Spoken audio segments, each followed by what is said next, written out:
welcome to our YouTube channel Mathematical Pathshala. In the previous lecture I gave you introduction to splitting fields. I gave you definition and one or two examples, and I gave you what can be the degree of extension of a splitting field. So that was factorial of degree of your polynomial for which you are looking for the splitting field. Let me give you one more example. Say x to the power p minus 2. This is a polynomial in Q, and suppose we fix this p to be a prime. So what can you say about the degree of extension of this? For a particular instance, let me give you one example, then I will come to the general case. Let us observe this x to the power 3 minus 2. This is a 3-degree polynomial. So its degree of extension of a splitting field over Q can be at most 3 factorial, that is at most 6. What are the roots of this? See, 2 is a root, omega into 2 power 1 by 3 is a root, omega square 2 to the power 1 by 3 is a root. You can put this is 2 power 1 by 3. You can put omega into 2 power 1 by 3. If you put into this, you will get omega cube into 2 to the power 1, that is 2. But omega cube being a third primitive root of unity will give you 2 minus 2, that will be 0. Same argument for this, omega square whole power 3 will give you 1 because omega is a third primitive root of unity. So these three are the roots, and you are looking for the splitting field that contains all the roots and is a minimal extension. Can I take this? See, this is a real field, but it contains some complex roots also. So you have to insert some complex numbers. If I put square root of 3, sorry, not square root of 3. If I put square root of minus 3, will it be sufficient? Yeah, that will be sufficient. See how it is going to be sufficient. Or if you choose this or you choose this will also be sufficient. But I am choosing the least possible criteria because your omega will be minus 1 plus square root of minus 3 by 2. But I am choosing only minus of square root of 3. See how? See, this is your base field Q. You have an extension of Q which is Q2 adjoint 2 power 1 by 3. This is a 3-degree extension because here your minimal polynomial will be x cube minus 2 for this. Here you have another extension Q square root of minus 3. This is 2-degree extension because your minimal polynomial is x square plus 3. This will be the minimal polynomial for this. By using this and these two are relatively prime, this 2 and 3 both are prime. So this extension will be of degree, okay, let me write here, Q adjoint 2 power 1 by 3 and square root of minus 3. You can use omega also in place of this. The same argument will work. So from here to here you can reach in 3 degree because this 2 power 1 by 3, to generate this you need 3-degree polynomial. You can think in this manner, Q square root of minus 3 adjoint 2 power 1 by 3. So minimal polynomial for this over this base field will be of 3 degree, that will be x cube minus 2. From here to here you can think of this field, Q adjoint 1 by 3 adjoint square root of minus 3. So again your minimal polynomial will be x square plus 3. So from here to here you can reach into 6 degree because from here to here 2 degree, here to here 3 degree, and these two are relatively prime extensions. And if you choose omega also, then it will work fine. Q adjoint, say this is Q, from Q to Q 2 power 1 by 3 Q omega. Here this is 2-degree extension because omega, the minimal polynomial of omega is of degree 2 over Q. From here to Q adjoint 2 power 1 by 3 and omega. From here to here you can reach into 2 degree, here to here 3 and here to here 3. So this will be 6 degree extension. So here you see the splitting field of this polynomial over Q is of degree 3, or you can say the splitting field extension of splitting field has degree 6, but this is a 3-degree polynomial. Now to work with the general case, suppose I want to work with this x to the power p minus 2 or x to the power minus some integer. I want to work with that case. I can also work. Let's first observe this x to the power minus 1 polynomial. This polynomial is defined on Qx, and clearly it is reducible when n is bigger than 1. It is always reducible. You know the formula for x to the power 1 minus x to the power n minus 1, you know the formula. You can use the geometric progression. For that, we are looking for a root of this polynomial, and we are looking for an extension for this Q which contains every root of this equation. How they will look like? Can you think of? Let me give you some particular cases, then you will have a deeper idea. Suppose you choose n to be 1. Let us try to draw in this situation. So suppose we are in a complex plane. If you choose n to be 1, then roots will be only 1. So this will be the root here. If you choose n to be 2, then you will have x square minus 1. Then your roots will be 1 and minus 1. So you will have another root here. If you are seeing x cube minus 1, then your roots will be 1 omega and omega square. Suppose n is 3, then roots are 1 omega square. Then this is 1, this omega will be minus 1 plus square root of minus 3 by 2, and omega square is minus 1 minus square root of minus 3 by 2. See, this has a positive real part and negative real part and positive imaginary part. So this root will be somewhere here, and the another root will be the reflection through x-axis, because real part is same, but the imaginary part is of negative sign. So if you are looking for n is equal to 3, then remove this one, because roots are 1 omega and omega square. Then you can see you have equilateral triangle.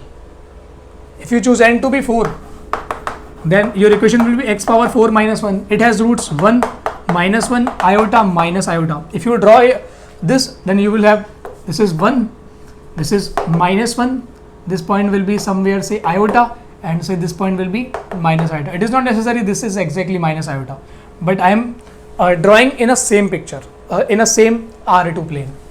Then you can feel this, you are getting, this is an square. So roots of this equation actually they forms a regular polygon with n sides, that you can easily observe, because the distance between any 2 points are same for the roots of this equation. Now can you think, if I do one thing, because there is a question in NBHM examination, they have asked about they have given a regular polygon and they are asking some area or something, I do not remember properly, but they are asking about the area when your either area or rate or something, I do not properly remember, and they are asking the nature at n tends to infinity. Similarly, you can think for this problem. This is very much related to that, because for a particular n, it gives you regular polygon with n sides. Suppose I ask you, what can you say when your n tends to infinity? Then what can be the structure? The structure is going to form a unit circle. So as n tends to infinity, the roots of this equation are going to form whole unit circle. So that question was related to this concept. They are asking the nature as n tends to infinity, and the question is of, I think, NBHM MSc examination. So now you understand this thing, how they look like. Now let me give you some more things. If I write this z belongs to C such that z power n is equal to 1, let me call this as a mu n. This is a group of nth roots of unity, If you want to write explicit element, you can write in this manner: e power 2 pi I by n, 2 pi I k by n, where k is 0, 1, 2 up to n minus 1. Clearly, if you choose this element, suppose k value is 1, then you will have e power 2 pi I by n. That element is of order n. So this contains an element of order n, and there are exactly n roots of unity, that you know that. So if it contains any element of order n, can you verify this is a group? Yeah, that we have already seen in group theory. This is a group under multiplication. So it contains an element of order n, that means this group is cyclic group. Or you can see that every finite group of complex numbers under multiplication is a cyclic group. So, and any finite cyclic group is isomorphic to Zn.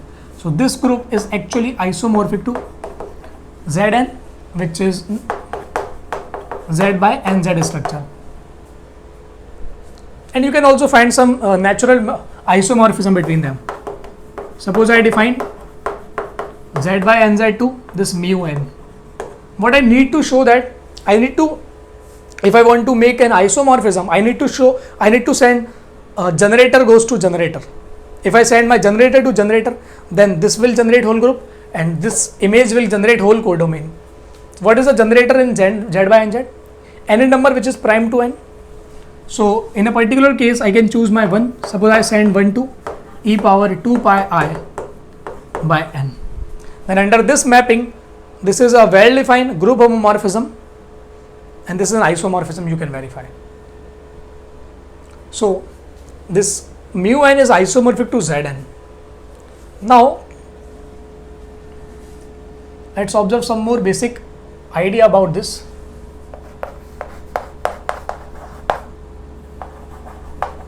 Number of generators of mu n. What can you say about the generators for mu n? See, we know that Zn has exactly phi n generators, and this group is isomorphic to mu n, so it will have exactly phi n generators. But I am looking for explicit generators. Can you give me explicit generators?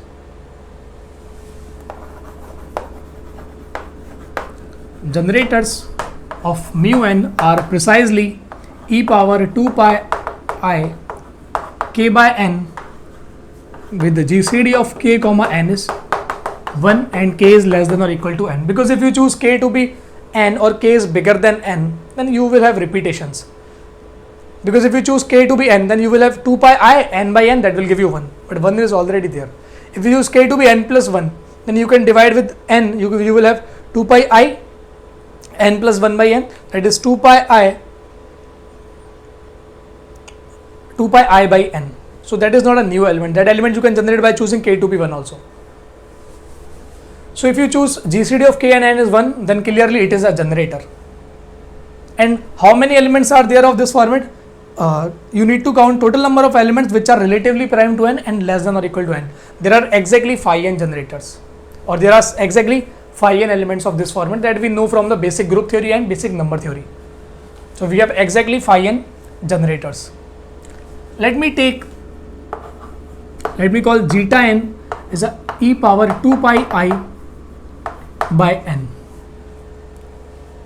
This is a generator. This symbol, this denotes zeta. It is actually made like this,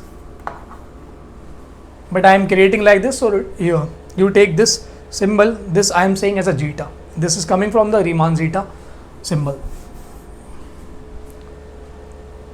So this is my zeta n, I am denoting in this format. This represent a generator in the mu n, the group of n order, and this is called primitive root of unity, or you can say generators of mu n are called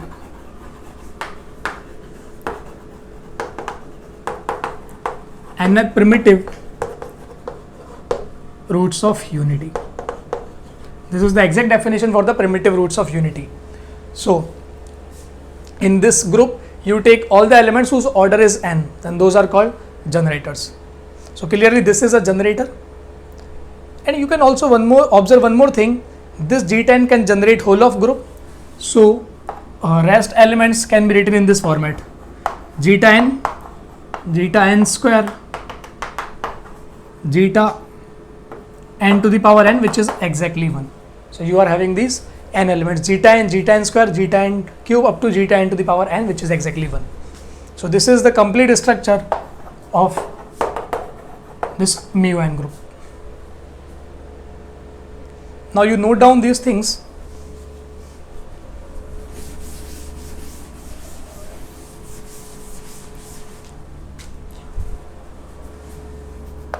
What can you say about this?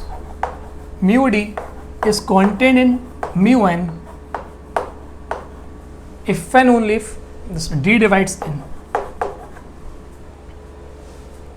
So you are taking dth roots of unity and nth roots of unity and you are comparing between them.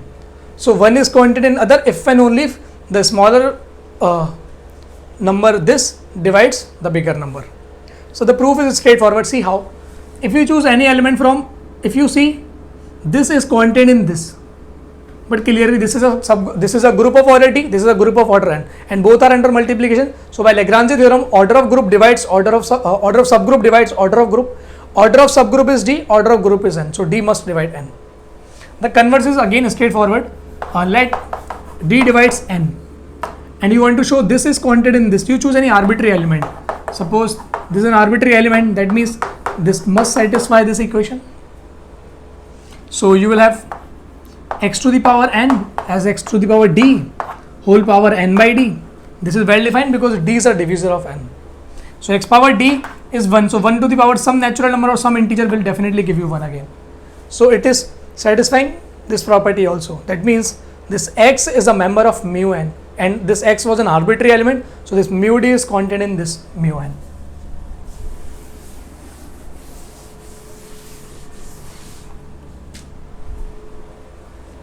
So you note down this property. Let me define a polynomial phi n x. This is product, this belongs to mu n, and this is primitive element.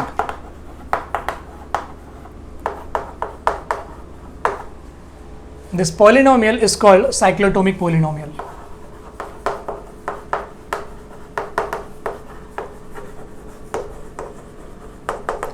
And we are looking for a splitting field of this polynomial.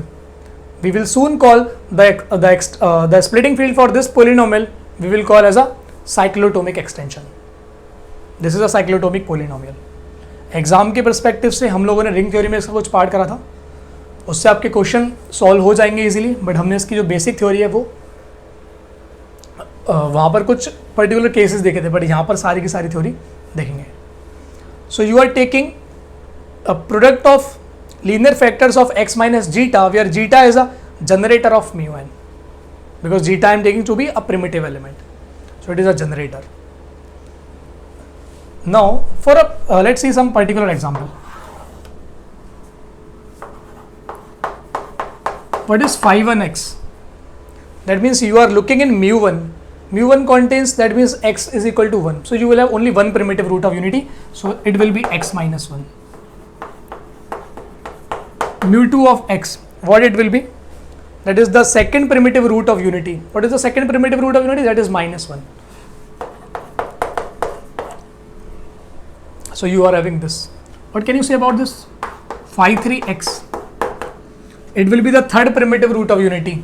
आपके third primitive root of unity कौन कौन से? Omega and omega square. Because 1 is not a primitive root.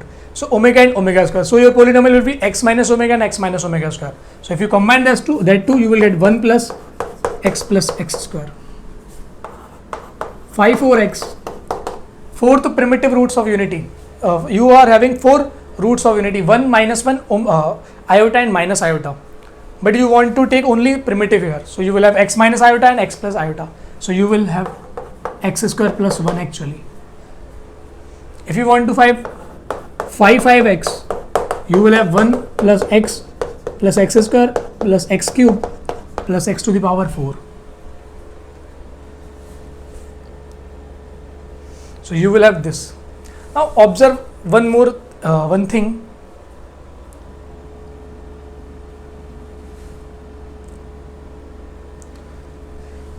suppose I want to write this x minus 1. This I can write x minus 1, which is phi 1x. If I want to write x square minus 1, then it will be x minus 1, x plus 1. So what is this? This is phi 1x, phi 2x. If you want to write x cube minus 1, you are having x minus 1, 1 plus x square. This is by using geometric progression. You can find the sum of this finite GP. That will be x cube minus 1 by x minus 1. So x cube minus 1 is this. If you observe this, this is what? X phi 1x, phi 3x.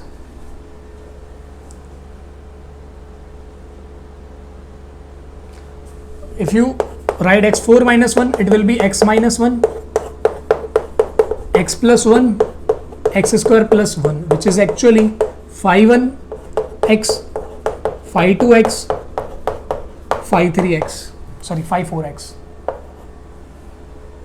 So by feeling you can observe these subscripts are nothing but the divisors of this number, and I will explain why it is coming to be a divisor, and I will give you some more result also. So 1 is a divisor, 2 is a divisor, 4 is a divisor. Similarly 5, you can observe x to the power 5 also. It will be x minus 1, 1 plus x square plus x cube plus x to the power 4, which is phi 1x, phi 5x. Because there are only two divisors of 5, that is 1 and 5. One more thing you can observe. This x minus 1 is irreducible over q, being a linear polynomial. This x plus 1 is irreducible over q, being linear. This 1 plus x square, it is again irreducible polynomial over q because it does not have any root over q. This x square plus 1 is irreducible over q because it does not have any root. X to the power 5 over x, this is again irreducible. That I have explained in ring theory, but again I will explain very soon why it is irreducible over q. So every cyclotomic polynomial is irreducible. I will prove for prime, and I will give you a homework to prove for in general n. The proof will be easy. It is not so difficult, but for primes it is too easy, you can say. So here you note down one thing: every cyclotomic polynomial is irreducible, and the expression you can think, you are writing x power n minus in terms of product of these cyclotomic polynomials.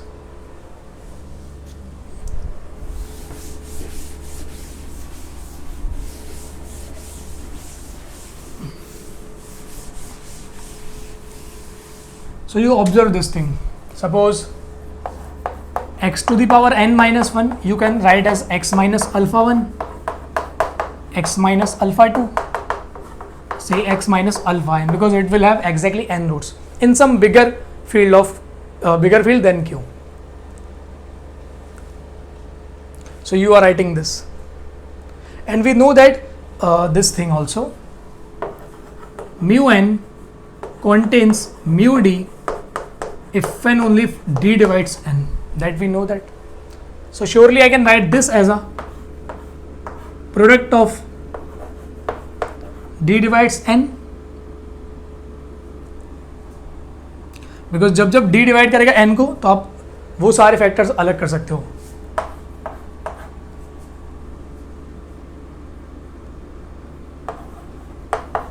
Zeta is primitive and zeta belongs to mu d x minus zeta. That is correct, because what I am doing, I am just separating out what are the what are the members of mu d, because I can take, suppose I can take mu 1, mu 2 up to mu tau n, because we will have exactly tau n divisors for n. So I am finding this 1, 2 up to tau n. So I can generate every element of mu n by using this property. So I can write in this format. Also, this is nothing but product of d divides n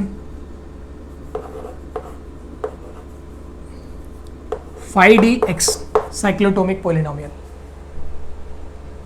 So this I can Observe.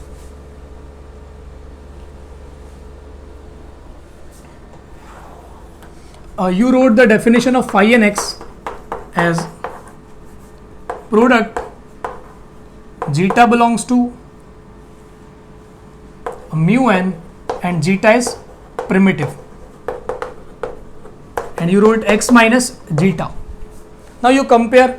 Can you tell me the degree of this phi and x? Can I say degree of each phi and x is exactly Euler phi function phi n? Why it is? Because you are writing product over the primitive roots of unity. How many primitive roots of unity are there? As many as generators are there, and there are precisely phi n generators in a finite cyclic group of order n. So there are phi n generators or phi n primitive roots of unity, or you can say the degree of phi n is this phi n is a different symbol, and this phi n is Euler phi function. When you make this phi symbol in your LaTeX typing, you use backslash capital PHI, and for this you use backslash small phi. So you can say this is a small phi, or this is capital phi, or this is in general phi. This is the Euler phi function. So similarly, you can compare the degree here, then you will get n is equal to d divides n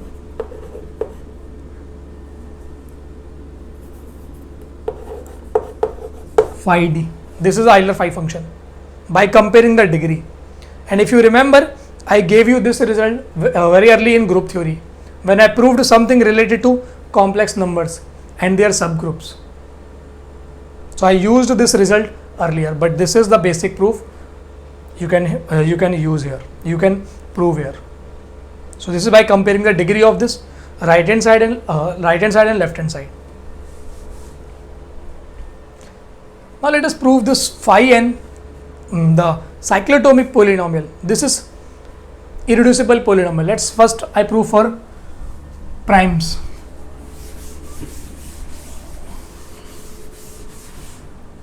So for prime, I need to solve this equation. So for here, if I construct my mu p group, so it will be z belongs to capital C such that z to the power p is 1. So this is a group of p order, and every p order group is cyclic, and in a cyclic group of order p, only one element will be of one order and rest elements will be of p order, and rest elements are p minus 1 elements. So it has p minus 1 generators. So if I write, see, this xp minus 1 can be written as x minus 1 plus x square plus x to the power p minus 1. I can write this. So clearly it has p minus 1 generators. So phi n will contain p minus 1 factors, and this is a p minus 1 degree polynomial. So my phi px is x to the power p minus 1 upon x minus 1, because I am containing only primitive roots of unity, so x cannot be 1. So this x minus 1 is well defined when I am writing phi px. So it will be 1 plus x to the power p minus 1. And I want to prove that this is an irreducible polynomial over Q. And once I prove that this is an irreducible polynomial over Q, I have proved that this phi px is the minimal polynomial for the zeta p. Zeta p is the primitive pth root of unity. So let's prove this is irreducible.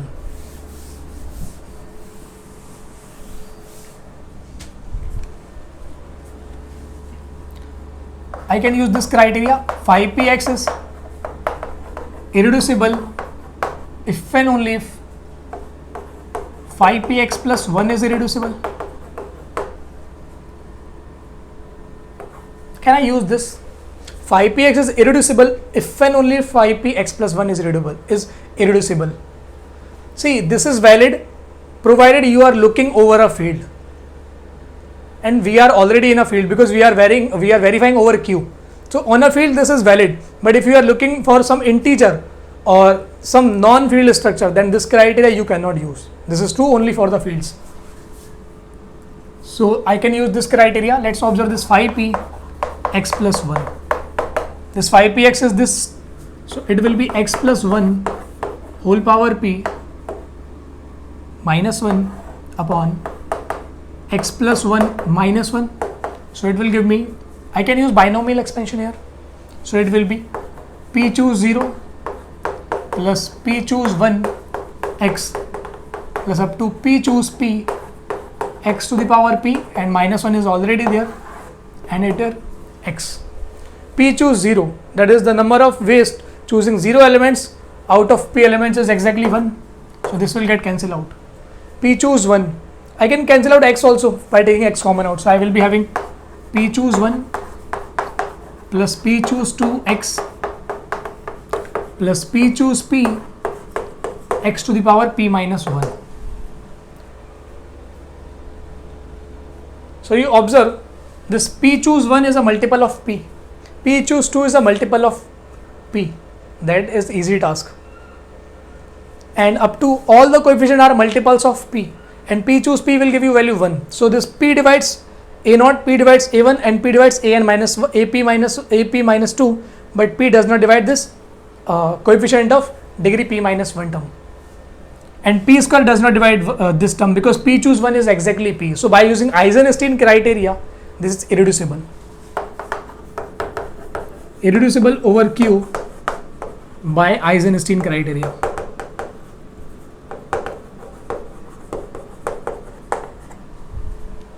Hence phi p x is irreducible. So I can say, I can write the minimal polynomial now.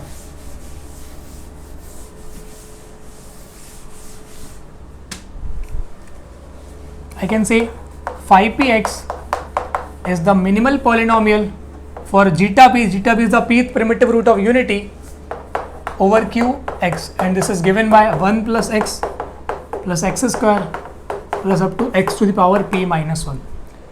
That is why this is a very special polynomial. So for this you can quickly say, if I write this x power p minus 1, you can quickly give me the splitting field for this. The splitting field will be q adjoint zeta p. This will be the splitting field, because I need to construct roots of this equation, but roots of this equation is a member of a cyclic group, and those can be generated by the generator, and generator I can choose to be a zeta p. Zeta p you can write in this manner: e power 2 pi I k by p. This is a zeta p, and once I have this, one can have a natural question: what can you say about the degree of extension of this field extension?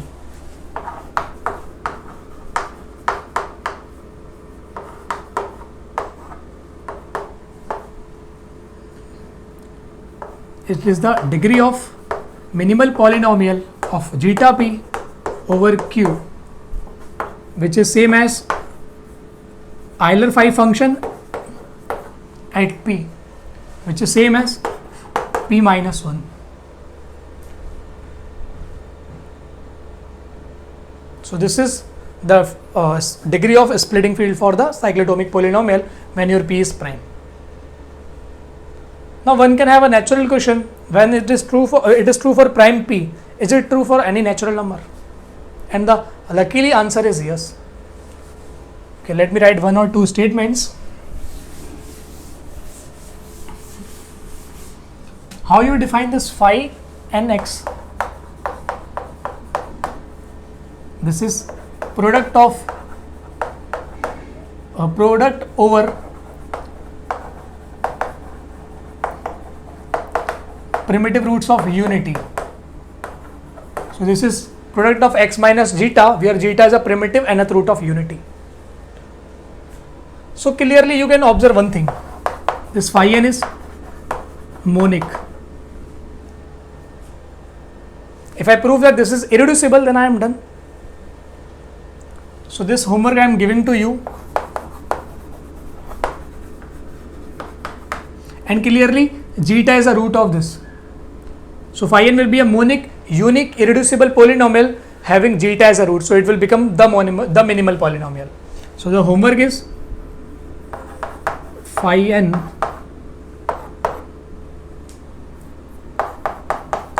is irreducible over Q. You can take help of some book if you want, but please try to do this proof. So this phi n is an irreducible polynomial over Q. So once it is an irreducible polynomial, once you know this thing, you can also say this thing also. Suppose this phi n is irreducible over Q.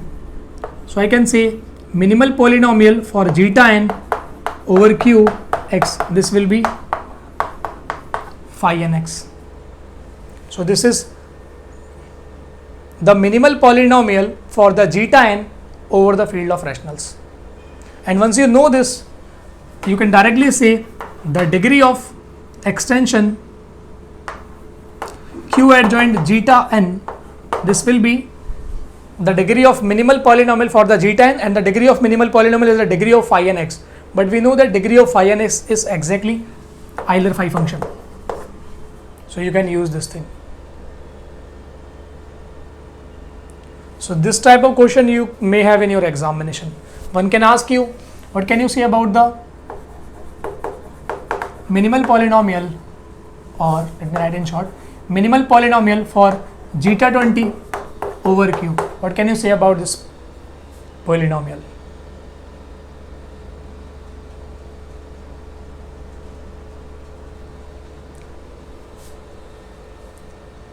So for this you need to find this phi 20x. And how can you find phi 20x? Because we know that x to the power 20 minus 1 can be written as phi 1x, phi 2x, phi 4x, phi 5x, phi 10x, and phi 20x. That you can say. This expression can be written as x to the power 10 minus 1, x to the power 10 plus 1. So you can write phi 1, phi 2, phi 5 and phi 10. You can take together. You put phi 4, phi 20 separately, because what is x to the power 10 minus 1? This is phi 1 into phi 2 into phi 5 into phi 10, because these are the 4 divisors of 10. So this will get cancelled out with this. So you need to count phi 20. So you can have phi 20, which is x to the power 10 plus 1 upon phi 4. Phi 4 you know that is x square plus 1. Now you find this expression, or you factorize this x to the power 10 plus 1 further. Then you will get the value of phi 20. And let me tell you, this will be of degree 8, because phi 20 will be of degree Euler phi function found at 20. So phi 20 is exactly 8. This phi 4 is a 2 degree polynomial. This is a 10 degree polynomial. So you will get 8 degree polynomial. So you find the factors of this and divide with this, and you will get your answer. This will be like, I think it will be like 1 minus x square plus x to the power 4 minus x to the power 6 plus x to the power 8. It will be like this. I think some plus minus will be there, so that you have to keep when you find this x to the power 10 plus 1. So you will get your answer.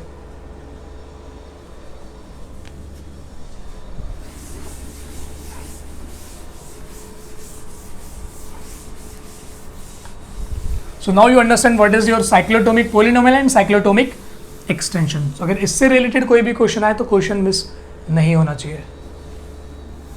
Net में question पूछा जा चुका है इससे related, gate में कभी भी आ सकता है, कोई बात नहीं है, कोई बड़ी बात नहीं है, कभी भी कोई भी क्वेश्चन पूछा जा सकता है. Now let's prove one more thing, then we will finish this lecture, and in the next lecture or in the next or after one lecture we will see separable and inseparable extensions. But let's see some basic ideas. I told you that we will soon prove that the splitting field for a given polynomial over some base field is always unique, or is always isomorphic, you can say.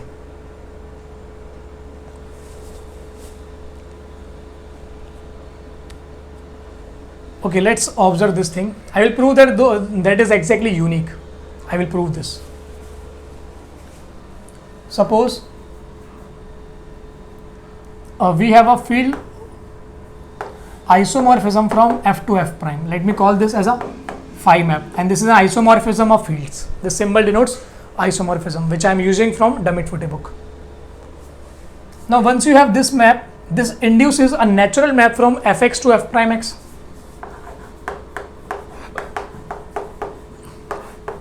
Okay, it induces this map Fx to F prime x. Let me call it a psi prime. Okay, not phi. Let me write it as phi, and it induces a map. Say you have a polynomial, say a0 plus a1x plus up to an x power n, and you are sending this polynomial to phi at a0 plus phi of a1x plus phi of an x to the power n. Clearly, if this is an isomorphism of fields, so this is an isomorphism of rings, because Fx is not a field. So this is an isomorphism of rings. But this is a very nice map. Why it is nice? Because it sends irreducible factor to irreducible factor. That means if I choose any irreducible polynomial inside this, then the image of that irreducible polynomial will be irreducible polynomial. I have already proved the existence of splitting field, but I have not proved the uniqueness. So this proof is for the uniqueness for the splitting field. So let's observe the basic idea. Let Px belongs to Fx be irreducible. Then you find, let me call this map as a, let me take this to be say capital phi, and this is small phi, and this phi extends this capital phi. That means if you take the restriction of this capital this small phi on F, you will be landing in this capital phi. That means this phi restricted to F gives you capital phi. So suppose Px be an irreducible polynomial, then I am saying the image of this irreducible polynomial, this is irreducible in F prime x.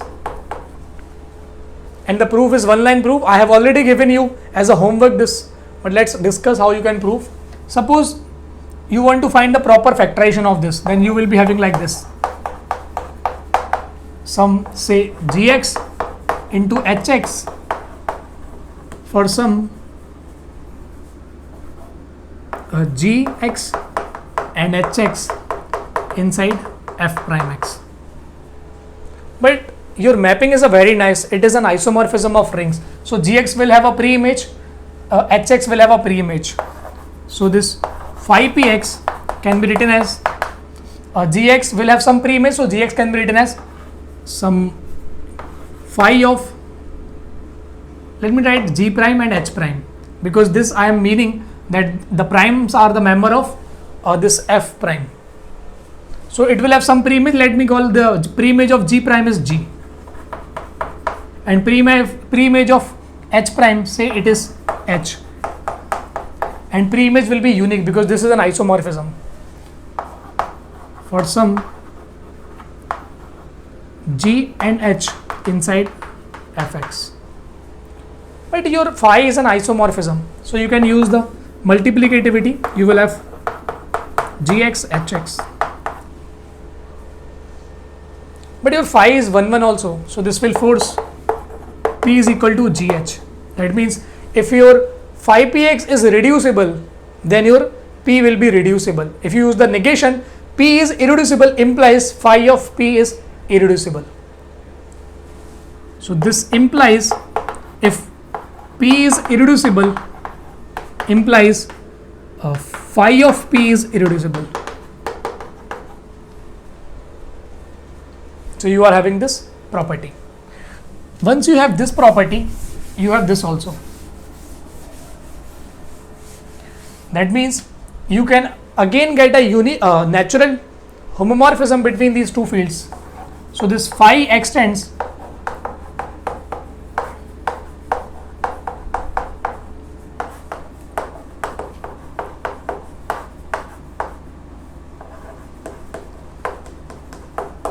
see this fx, this f be a field, so fx be a PID. Ideal generated by some irreducible polynomial will be a maximal ideal, so this is a field. And phi px is irreducible in f prime x, so it is a maximal ideal. So this f prime x quotiented with ideal generated by phi px, this will become a field. So these two fields are isomorphic. Suppose you know some roots of this p, and this is actually isomorphic to f at alpha, where alpha is a root of this, and this will be isomorphic to f prime beta, where beta is a root of this phi px polynomial. So that we already know. So this is what we are already aware of. Now what I want to prove is this. Suppose you are having a, okay, let me write this. Suppose you are having a isomorphism of field that is from f to f prime. You take some polynomial fx in capital Fx, so correspondingly you will have its image. Let me call this as f prime x. You will have some splitting field of this polynomial. Let me call that as E.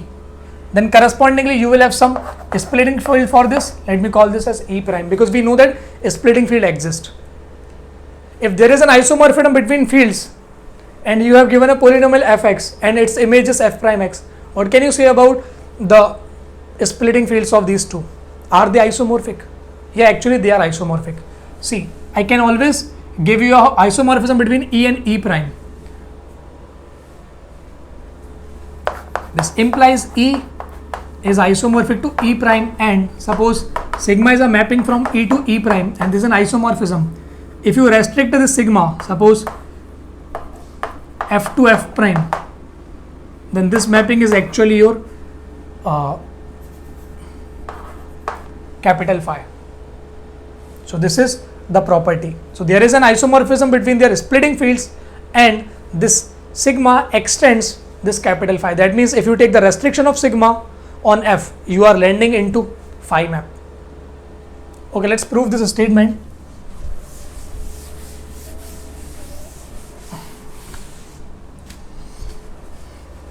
So you are having this polynomial, say fx in capital Fx, its splitting field is E, and correspondingly you are having an image of this fx polynomial, let me call as a f prime x, and you are having correspondingly splitting field E prime.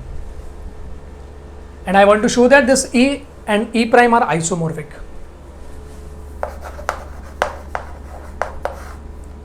Let's use the induction on degree of fx. Let me call n is a degree of fx. If n is 1,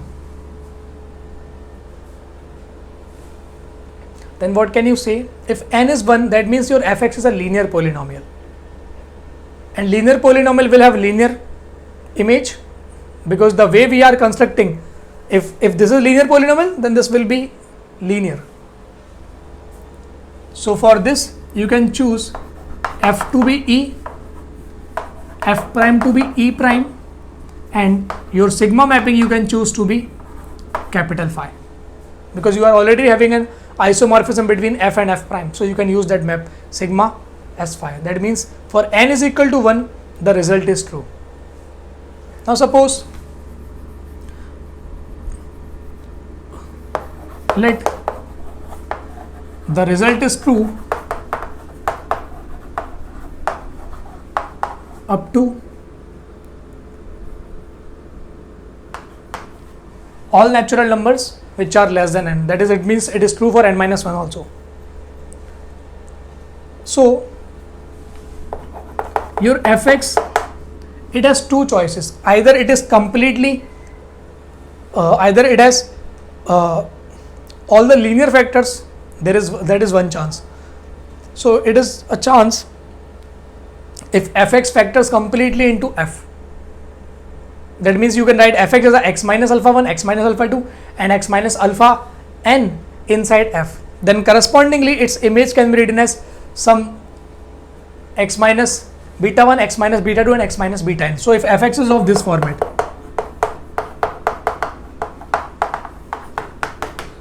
that means it factors completely in f. So for this you can choose E to be f again, and if you find its image under phi, but this phi is an isomorphism, so you can use the multiplicativity. You will have phi of x minus alpha 1, phi of x minus alpha 2, phi of x minus alpha n. Linear polynomial goes to linear polynomial, irreducible goes to irreducible. So it will go to say some x minus beta 1, x minus beta 2, and negative positive you can shift. So this is x minus beta n. So for this you can choose your E prime to be f. So again you can use this sigma to be this capital phi map. So if this situation happens, then proof is trivial. Now let's suppose this fx does not factor completely inside capital F. That means it has some irreducible factor of degree at least 2 here. So let's observe that case.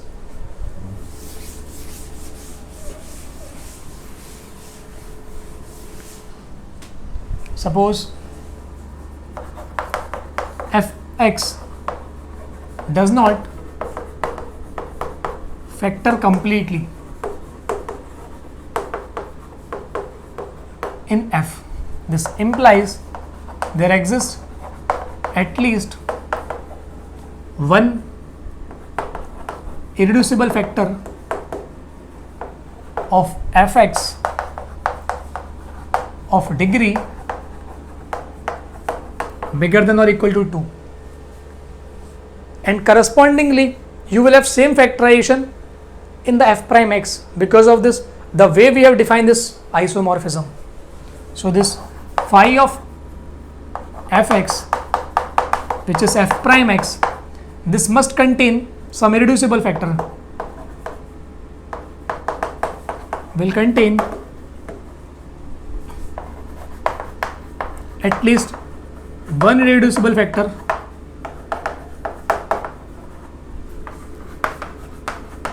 of degree bigger than or equal to 2. So suppose you are writing this fx as a some fx gx, and you are writing f prime x, okay, not f, let me take gx hx, and f prime x you are writing g prime x h prime x, and without loss of generality let us assume this is an irreducible factor of degree at least 2, and correspondingly this is the factor of degree at least 2 in f prime. Now once gx is of degree at least 2 and gx is irreducible polynomial, you can have this extension. Let me write here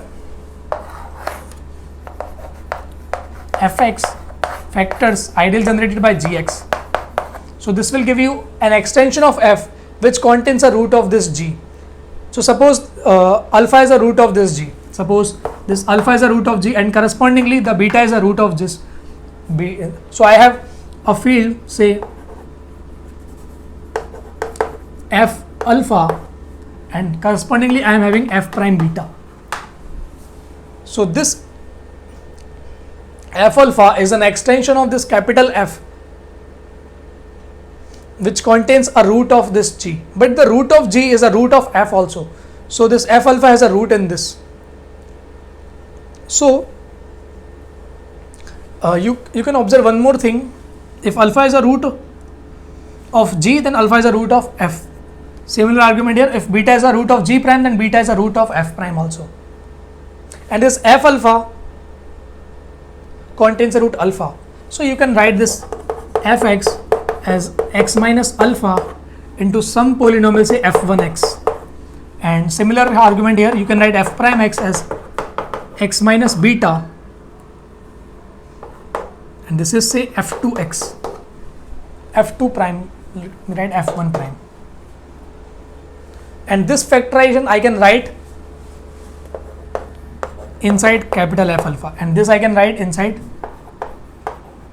F prime beta, because alpha is not a member of capital F. So this factorization I can write in F alpha. Now this F1x is of n minus 1 degree. This is of n minus 1 degree. Then my induction hypothesis, there is an splitting field of F1 over F alpha. There is an splitting field of F1 prime over F prime beta. So let me call the E is a splitting field